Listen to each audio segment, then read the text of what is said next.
Uma História de Solidão, capítulo 2, 2006. Cerca de 5 anos depois, fui afastado do Teneroo College, instituição onde vivi e trabalhei por 27 anos.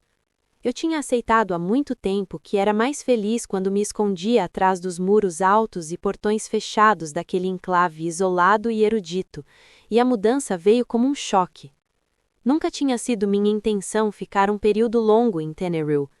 Ao voltar de Roma para Dublin em meados de 1979, enfim ordenado depois de 7 anos de estudos, mas ainda com um vestígio de escândalo atrelado ao meu nome, fui designado para a capelania da escola, com planos de me transferir para uma paróquia em seguida.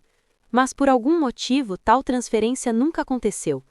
Em vez disso, passei no exame para o curso superior e acabei dando aulas de língua inglesa com um pouco de história. Fora do horário de aula, eu administrava a biblioteca e rezava a missa todas as manhãs, às 6h30, para um mesmo pequeno grupo de idosos, todos aposentados que não tinham aprendido a dormir até tarde ou que receavam não acordar se o fizessem. Eu deveria ser o conselheiro espiritual dos alunos, função cuja demanda caiu de forma drástica à medida que os anos 80 foram substituídos pelos 90 e estes, por sua vez, cederam espaço para o século XXI. A vitalidade do espírito parecia cada vez menos importante para os estudantes conforme os anos passaram. Nossa instituição era uma escola de rugby, um daqueles estabelecimentos de elite no South Side de Dublin, ocupado por filhos de pais ricos, donos de empreiteiras, banqueiros, executivos que não cogitavam um fim para seus dias prósperos. E apesar de eu não saber quase nada sobre o esporte, fiz o melhor que pude para cultivar interesse pelo assunto. Caso contrário, era impossível sobreviver em Teneroo. No geral, eu tinha um bom convívio com os garotos, pois não os intimidava nem tentava ser amigo deles, os dois erros que muitos dos meus colegas cometiam. De alguma maneira, isso funcionou a meu favor, e me descobri popular, tanto quanto possível, na areia movediça de calouros e formandos. Eram muitas vezes uns moleques arrogantes, que podiam ser odiosos e cruéis com os que não tinham nascido com privilégio semelhante, mas fiz o melhor que pude para humanizá-los. O telefonema do secretário do arcebispo Cordington veio em uma tarde de sábado, e se fiquei ansioso, foi por não ter entendido o motivo por trás da convocação. Só eu? Perguntei ao padre Lomas, o secretário do arcebispo no outro lado da linha. Só você, ele respondeu, no tom mais seco imaginável. Alguns dos que trabalhavam na casa do arcebispo podiam ser de uma presunção feroz. Você acha que vai demorar?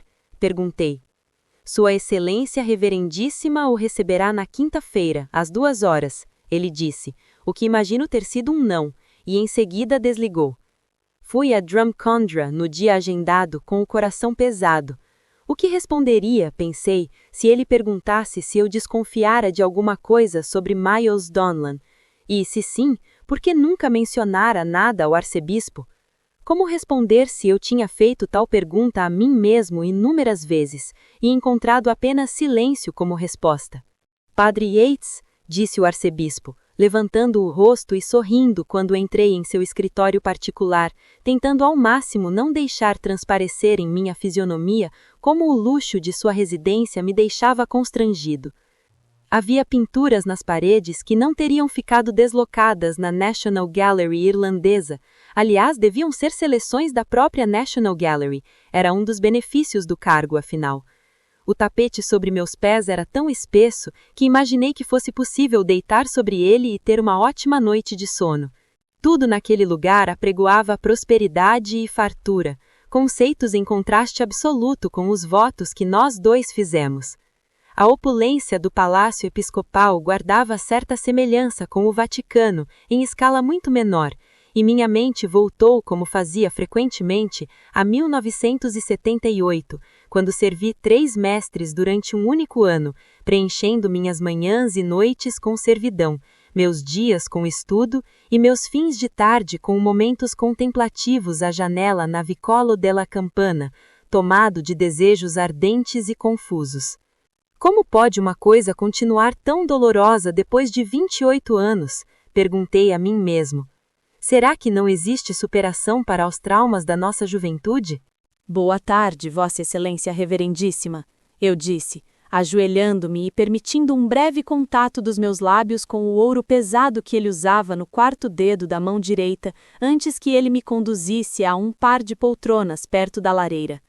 É um prazer vê-lo, Audran, ele disse, desmoronando na poltrona.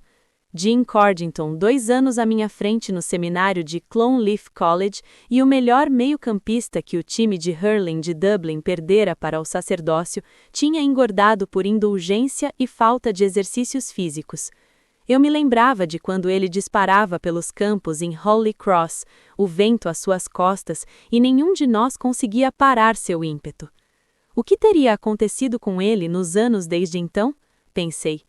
Seus traços, antes bem definidos, eram agora flácidos e com manchas vermelhas. Seu nariz espesso e cheio de vasos capilares avermelhados.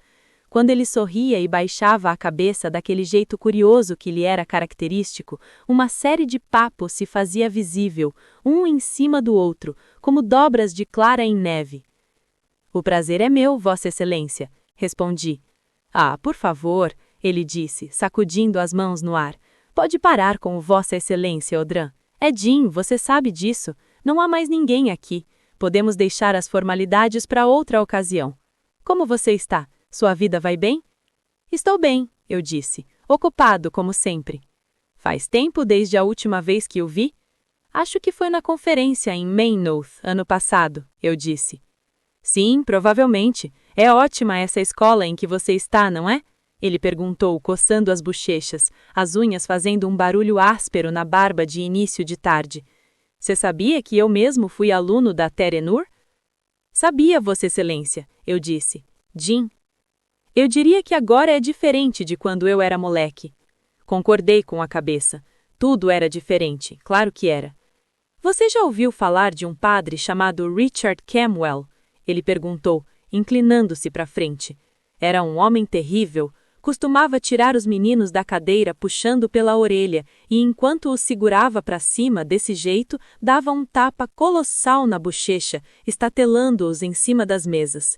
Uma vez, pendurou um menino na janela do 6º andar, segurando só pelos tornozelos, enquanto os alunos no pátio lá embaixo gritavam: "Padre, padre, não solte!"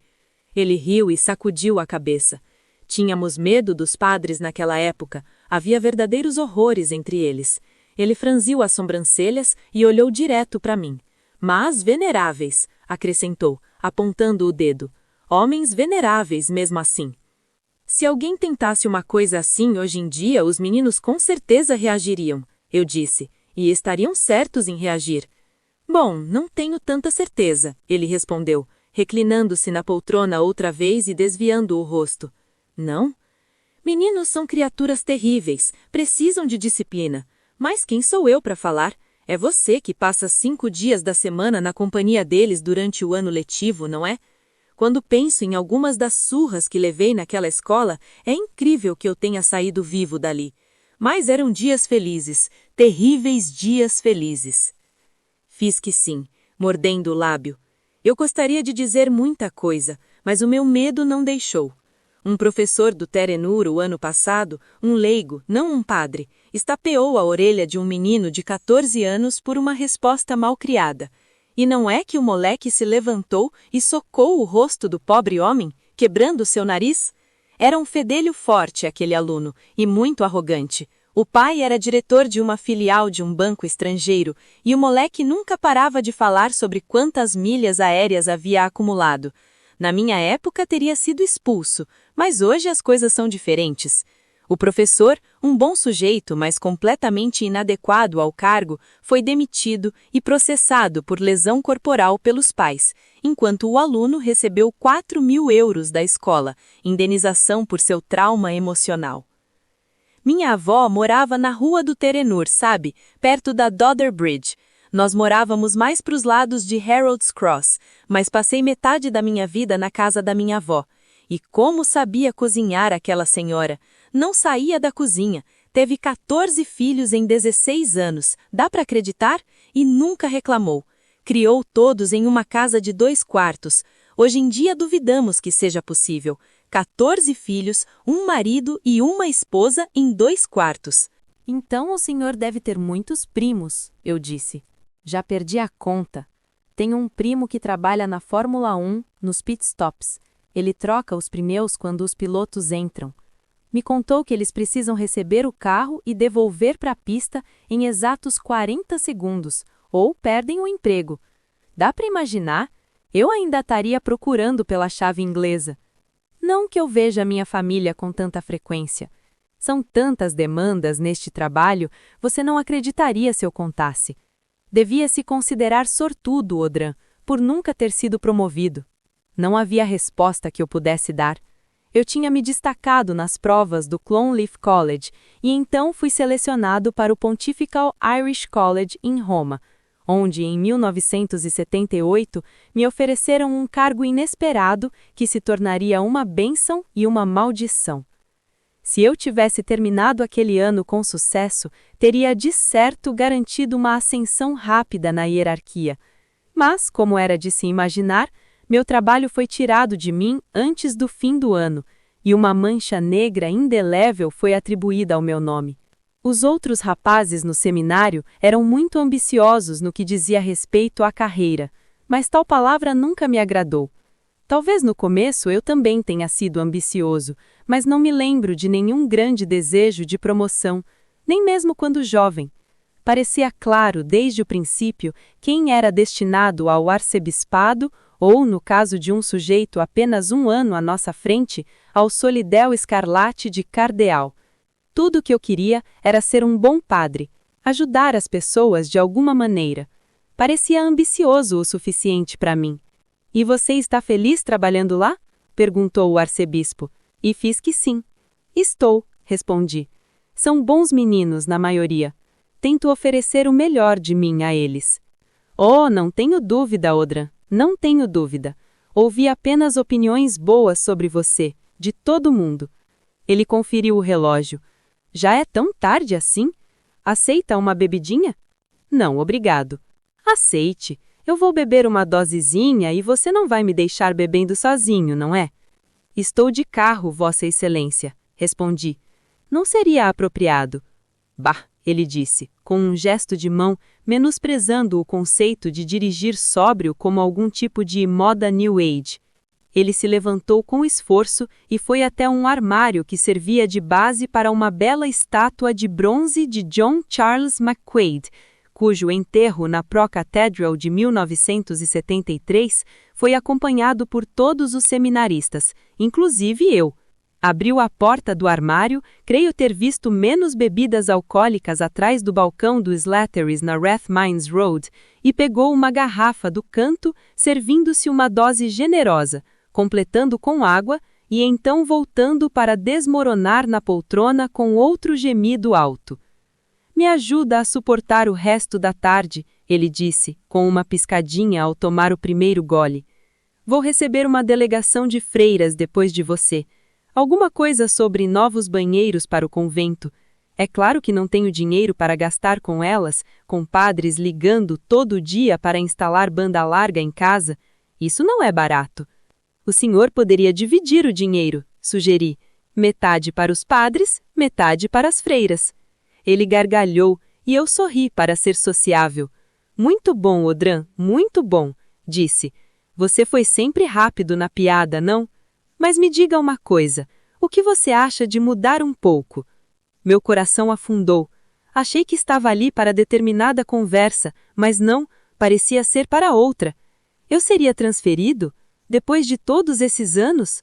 Gostava dos muros que cercavam os campos de rugby, da alemada que levava ao prédio principal, da paz no meu corredor, do silêncio no meu pequeno quarto, da segurança na sala de aula. Eu temera a conversa para a qual tinha sido chamado, mas essa era pior, muito pior. Eu não estou em busca de mudança, afinal não custava tentar. Talvez ele se apiedasse de mim. Tenho a sensação de que ainda há trabalho a ser feito. Ainda há muitos meninos que precisam de ajuda. Bom, o trabalho não termina nunca. Passa a ser do próximo na linha. Tenho um rapaz ótimo que quero mandar para Terener. Acho que será excelente para ele. O padre Mo Kingueso. Você chegou a conhecê-lo? Fiz que não.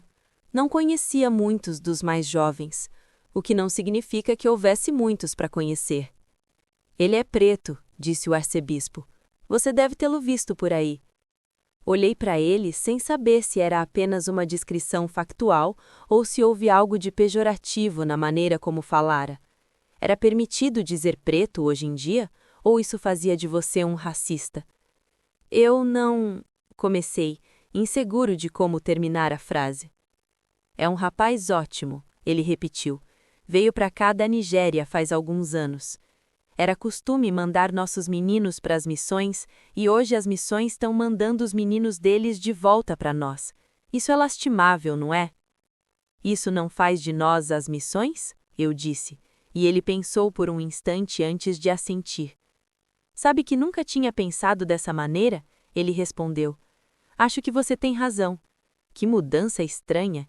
Sabe quantas candidaturas para padre da Diocese de Dublin recebi este ano? Fiz que não. Uma. Dá para acreditar?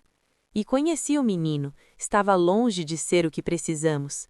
Era um tanto simplório, eu achei. Ficou rindo e roendo as unhas enquanto eu tentava conversar com ele. Foi como falar com um coiote. Uma hiena, intervim. Sim, uma hiena, foi o que eu disse. No fim das contas, falei que ele devia refletir se tinha ou não a vocação para aquilo e então conversaríamos. E ele começou a chorar e eu precisei praticamente carregá-lo para fora. A mãe dele estava na sala de espera. Ela o estava forçando a fazer aquilo, pude perceber. As mães forçaram todos nós a fazer isso, eu disse, as palavras saindo da minha boca antes de eu ter tempo de pensar. Ah, Odran, ele disse, sacudindo a cabeça. Acho melhor não entrar nesse assunto, não acha? Eu só quis dizer que... Não se preocupe, não se preocupe. Ele deu outro gole no copo, mais longo dessa vez, e fechou os olhos por um instante, apreciando o sabor. Miles Donlan, ele disse depois de um tempo, e eu baixei os olhos. Era aquela a conversa que eu esperava. Miles Donlan, repeti baixinho. Você leu os jornais, não leu? Viu os noticiários? Sim, Vossa Excelência. 6 anos, ele disse, assobiando entre os dentes. Você acha que ele sobreviverá? Ele não é mais tão jovem, eu disse, e dizem que os presos podem ser cruéis com... Eu tinha a palavra na boca, claro, mas não pude dizer. Você nunca ouviu nenhum boato, não é, Odran? Engoli em seco. Claro que eu tinha ouvido boatos. Padre Donlan e eu trabalhamos lado a lado em Terenure por anos. Jamais gostei dele, para ser sincero. Tinha um jeito amargo e falava dos meninos como se os fascinassem e enojassem ao mesmo tempo. Mas sim, eu tinha ouvido boatos. Eu não o conhecia muito bem, eu disse, evitando a pergunta. Você não o conhecia muito bem, ele repetiu baixinho, e olhou em meus olhos até eu ser forçado a desviar o rosto. Mas, se você tivesse ouvido boatos, Odran, ou se ouvisse boatos sobre alguma outra pessoa, o que faria? Nada era a resposta honesta. Acho que conversaria com ele. Você conversaria com ele, entendo. Você conversaria comigo sobre o assunto? Creio que sim. Você falaria com a Gardi? Não, respondi na hora. Não imediatamente, pelo menos. Não imediatamente. Quando? Fiz que não, tentando entender o que ele queria ouvir de mim. Para ser sincero, Jim, eu disse, não sei o que faria, a quem contaria ou se chegaria a contar alguma coisa. Teria que resolver quando acontecesse. Você contaria a mim, é isso que você faria, ele respondeu, de tom agressivo. E a mais ninguém. Você percebe que os jornais estão atrás de nós, não é? Nós perdemos o controle. E precisamos retomá-lo. Precisamos deixar a mídia de joelhos. Ele olhou para o armário de bebidas e para a estátua do arcebispo McQuaid. Você acha que ele teria tolerado esse tipo de loucura? Perguntou. Ele teria fechado as gráficas, teria assumido o aluguel de Montrose e expulsado todo mundo. Hoje é diferente, eu disse. Hoje é pior, isso sim, mas estou desviando do assunto. O que eu dizia antes de tudo isso? O padre nigeriano, eu disse, aliviado por mudar de assunto. Ah, sim, Padre Nigeso. Apesar de tudo, ele é um bom homem, preto como as de espadas, mas fazer o quê? Ele não é o único, claro. Temos 3 rapazes do Mali, 2 quenianos e um sujeito do Chad, ali em Donnybrook. E disseram que no próximo mês um menino de Burkina Faso vem ser o pároco em Thurles. Você já ouviu falar de Burkina Faso? Eu não, mas parece que existe. Fica em algum lugar ao norte de Gana? Perguntei, examinando um mapa-mundi na cabeça. Não tenho ideia, e muito menos interesse. Podia ser uma das luas de Saturno, para mim dava na mesma. Mas acontece que hoje em dia precisamos aceitar o que tem, e quero dar ao jovem Nigeso uma oportunidade em Terenure. Ele precisa de mudança e é um grande apoiador do rugby. Você nunca teve muito interesse por isso, não é, Odra? Raramente perco uma partida de campeonato, respondi, na defensiva. É mesmo? Não achei que gostasse, mas ele será ótimo com os meninos e será muito bom para eles ter contato com outras culturas. Você pode ceder o espaço para ele? Estou lá há 27 anos, Vossa Excelência. Eu sei. É a minha casa. Ele suspirou e deu de ombros com um meio sorriso. Não temos casa, ou melhor, não temos casa própria. Você sabe disso. Para você é fácil falar, pensei, passando os olhos pelas almofradas de veludo brilhante e as cortinas rendadas. Eu sentiria falta, respondi. Mas talvez seja bom para você se afastar do ensino por um tempo e voltar a servir uma paróquia, só por um tempo. O senhor sabe que nunca cheguei a trabalhar em uma paróquia, Vossa Excelência? Perguntei. Jim, ele disse em tom entediado. Não estou certo nem de que saberia por onde começar. E qual lugar o senhor tinha em mente? Ele sorriu e baixou os olhos para o tapete, respirando pesado, uma expressão de ligeiro constrangimento no rosto. Você deve imaginar, não seria permanente, claro, mas preciso de alguém para assumir o lugar de Tom. De quem? Perguntei. Qual Tom você acha? Arreguelei os olhos, surpreso. Tom Cardle? Na verdade, foi ele que sugeriu você. Foi ideia dele? Foi ideia minha, Padre Yates, ele disse austero, mas Tom estava presente quando todas as opções foram consideradas. Achei difícil acreditar. Eu o vi na sexta tarde e ele não disse uma só palavra sobre tudo isso. Bom, eu o vi no sábado de manhã, respondeu o arcebispo. Ele passou aqui para bater um papo. Achou que você gostaria de mudança e eu também achei. Eu não soube o que dizer. Achava difícil entender por que Tom Cardle discutiria tal assunto com Jim Cordington sem ter mencionado nada antes para mim. Afinal, nos conhecíamos havia tanto tempo e éramos tão próximos amigos. Tom Cardle e eu chegamos ao seminário no mesmo dia, em 1973, e acabamos por sentar lado a lado quando o cônego explicava a organização da nossa rotina diária pelos próximos meses. Tom era do campo, um menino de Wexford alguns meses mais velho que eu, com 17 anos completos na semana anterior. Vir a Clonleaf não o deixou nada feliz, pude perceber desde o início. Ele exalava um ar de puro desespero. Quis me aproximar dele imediatamente, não por compartilhar tal emoção, mas sim porque temia a solidão e tinha decidido fazer um amigo o mais rápido possível. Eu já sentia saudades de Hannah, e de alguma maneira, mesmo tão novo, eu sabia que precisaria de algum tipo de confidente. Então escolhi Tom, ou melhor, escolhemos um ao outro, nos tornamos amigos. Você está bem? Perguntei conforme desfazíamos as malas na pequena cela que dividiríamos. Nos puseram juntos porque sentamos lado a lado na orientação, testando um pouco de caridade cristã para ver se me caía bem. O quarto não era muito atraente. 2 camas encostadas nas paredes, com espaço suficiente para os 2 ficarem de pé entre elas. Um único guarda-roupa para todos os nossos pertences, uma bacia e uma jarra em uma mesinha, um balde no chão. Você parece meio pálido. Não estou me sentindo muito bem, ele disse, com um sotaque acentuado que me deixou contente, pois eu não queria ter ficado com alguém de Dublin.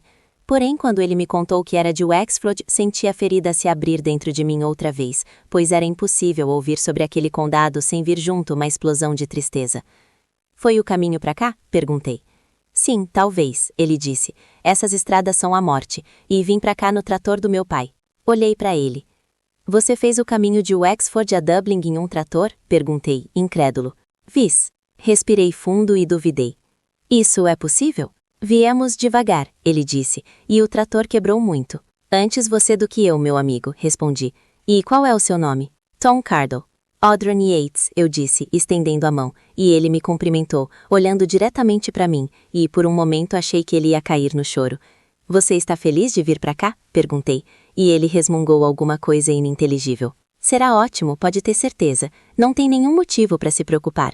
Um menino que eu conheço veio para cá há alguns anos e disse que foi muito divertido. Não é só ficar rezando. Tem jogos, esportes e canto o tempo todo. Será incrível, pode esperar. Ele fez que sim, mas não pareceu convencido. Abriu a mala, havia pouca coisa dentro. Apenas umas camisas e calças, 2 pares de meias e cuecas. Em cima de tudo estava uma bíblia de aspecto luxuoso que peguei para ver. Minha mãe e meu pai me deram, ele disse, quando eu estava indo embora. Deve ter custado caro, comentei, estendendo-a para ele. Pode ficar se quiser, eu nunca vou usar. Eu ri, me perguntando se tinha sido uma brincadeira, mas sua expressão dizia o contrário. Não é sua, eu disse, e ele deu de ombros, pegou da minha mão e jogou na mesinha do canto sem dar importância. Nos anos seguintes foram raras as ocasiões em que o vi abrindo aquele livro. Tom está naquela paróquia há apenas 2 anos, eu disse ao arcebispo Cordington, surpreso, pois era cedo demais para uma transferência, e Tom já havia se sujeitado a muitas nos últimos 25 anos. Eu costumava dizer que ele sempre deixava uma mala pronta a postos. 18 meses, um período considerável. Mas só agora ele deve ter se adaptado. Ele precisa de uma mudança. Não cabe a mim dizer, arrisquei, pensando que talvez conseguisse me livrar daquilo com um pouco de retórica. Mas o pobre Tom já foi transferido tantas vezes, não é? Não seria justo deixá-lo quieto por um tempo? O que dizia Shakespeare mesmo? Perguntou o arcebispo com um sorriso largo. Não cabe a nós perguntar por quê? Não cabe a eles perguntar por quê. Só cabe a eles fazer e morrer. Respondi, corrigindo-o. Tennyson. Não é Shakespeare? Não, Vossa Excelência. Eu podia jurar que era Shakespeare. Não respondi. Mesmo assim está decidido, ele disse, em tom frio. Não cabe a Tom Cardle perguntar por quê. Nem a Audran Yates, acrescentou, bebericando outra vez. Desculpe, eu disse. Só quis dizer que... Não se preocupe, ele interrompeu, batendo a mão com firmeza na lateral da poltrona e sorrindo outra vez. Ele mudava num piscar de olhos. Você precisará de um tempinho para se acostumar, claro. Todos aqueles paroquianos na sua orelha todo dia. E se entupirá de chá nos primeiros meses, pois todas as velhotas vão convidá-lo para uma visita a fim de medi-lo de cima a baixo. Ele fez uma pausa e olhou para as próprias unhas, impecavelmente feitas. E você deve também se encarregar dos coroinhas. Está acostumado com a molecada. Eu suspirei. Os meninos com os quais estava acostumado tinham 15 ou 16 anos. Eu sabia como lidar com eles. Mas tinha pouco conhecimento ou experiência com meninos de 7 ou 8. Para ser sincero, sempre os considerei um tanto ruidosos e irritantes. Nunca ficavam quietos durante a missa, e os pais de hoje não têm o menor controle sobre eles. Será que um dos outros padres não pode cuidar deles? Perguntei. Esses meninos mais novos podem ser terrivelmente barulhentos. Não sei se teria paciência. Então desenvolva. Ele respondeu, o sorriso desaparecendo rápido. Desenvolva, Audran. Além disso, Tom já domou todos eles, então você não tem nada com que se preocupar. Ele riu um pouco. Ouvi dizer que os coroinhas têm até um apelido para ele. Sabe do que o chamam? Satanás. Deus que me perdoe, mas é muito engraçado, não é? É horrível, eu disse, chocado. Ah, que nada. Meninos são sempre meninos. Não há maldade em nenhum deles. Não naqueles que não mentem, pelo menos. Eles têm sempre apelidos. Nós mesmos dávamos nomes para todos os padres no seminário, não é? Dávamos, Jim, concordei. Mas nada tão ruim quanto Satanás. Um silêncio pairou entre nós. O arcebispo parecia ter algo a mais para dizer. Tem outra coisa, ele disse. Sim? É um tanto delicado, não é para os ouvidos do público. Está bem. Ele pensou no assunto e desistiu. Não, isso pode esperar. Falo noutra hora. Ele fechou os olhos por um instante e pensei que fosse dormir, mas então os abriu de repente, me surpreendendo. Eu queria perguntar, ele disse. Seu sobrinho é aquele escritor, estou certo? Fiz que sim, surpreso e um pouco aborrecido com a mudança abrupta de assunto. Sim, Jonas Hemsfeld, eu disse. Jonas Hemsfeld. Que nome? De onde era o pai dele? Suécia? Noruega. Ele não sai dos jornais hoje em dia, não é? Dias desses eu o vi no noticiário das 9 falando do livro. Estão dizendo que agora foi adaptado para o cinema. Sim, foi mesmo, eu disse. O menino sabe do que está falando, não é mesmo? É muito eloquente, e ainda tão novo. Quantos anos ele tem, afinal? 21.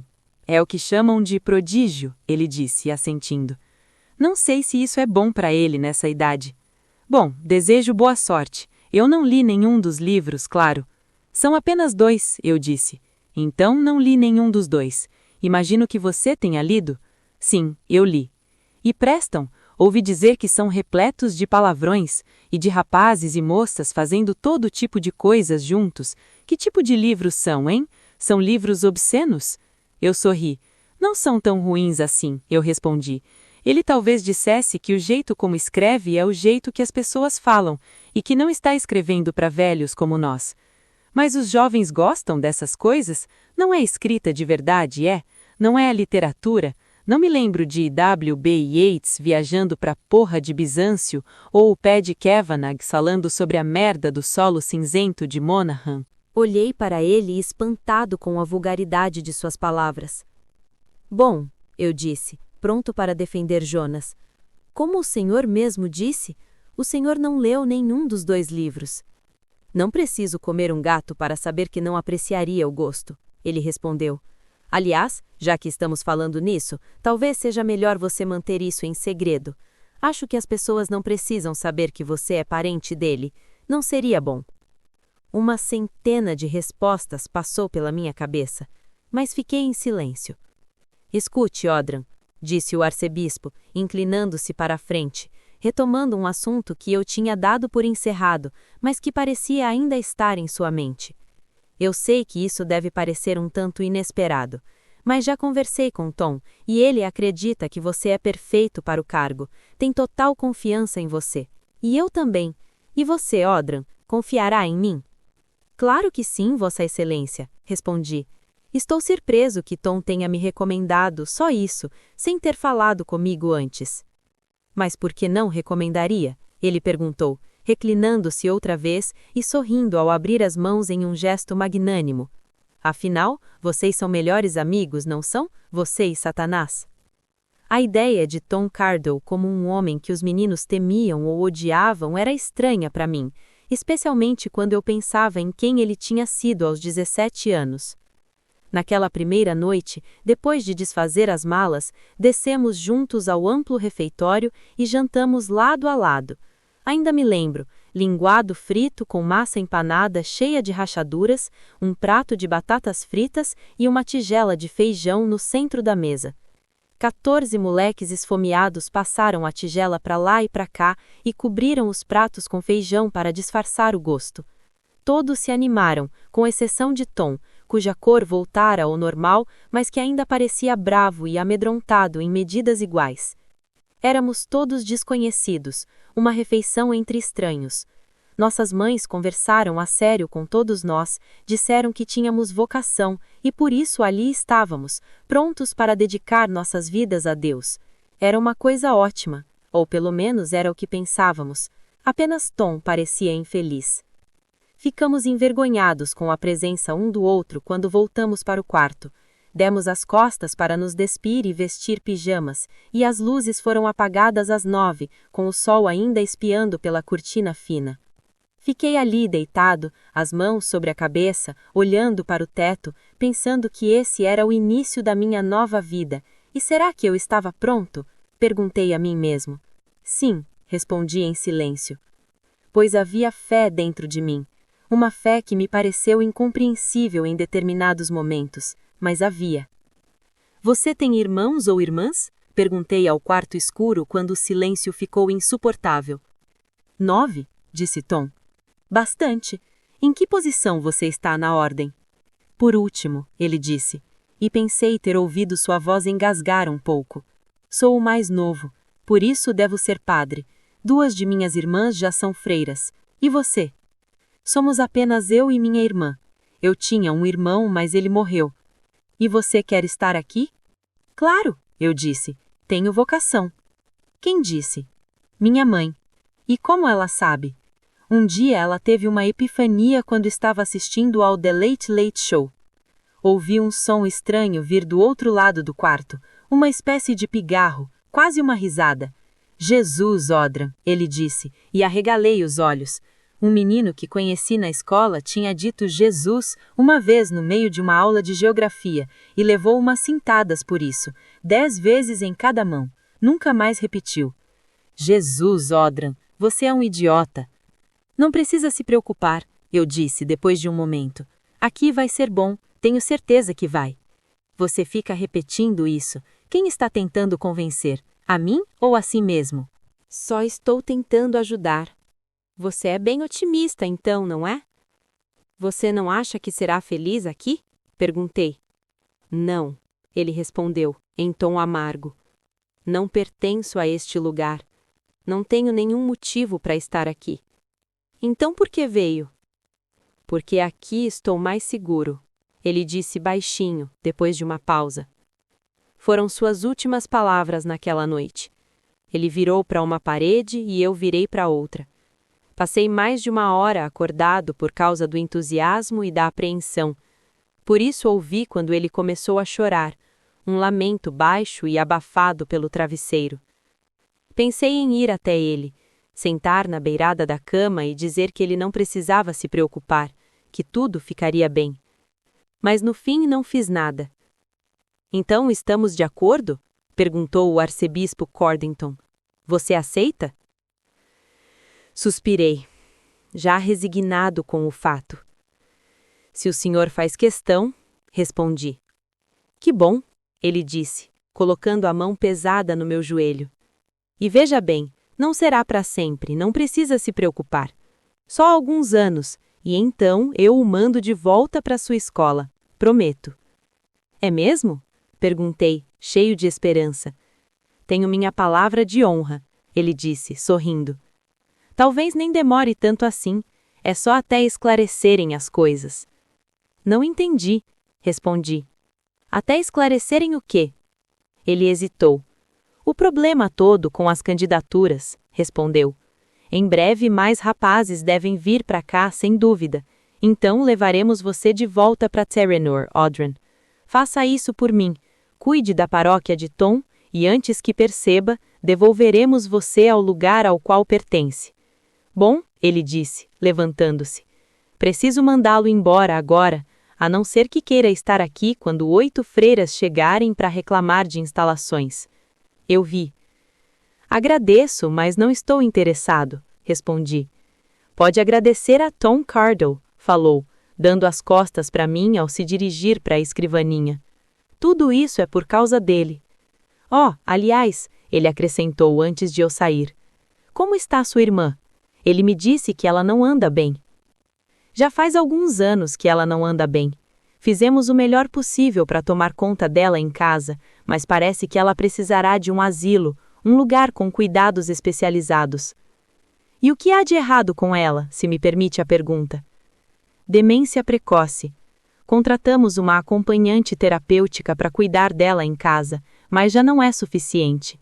Às vezes ela me reconhece quando eu a visito, mas nem sempre.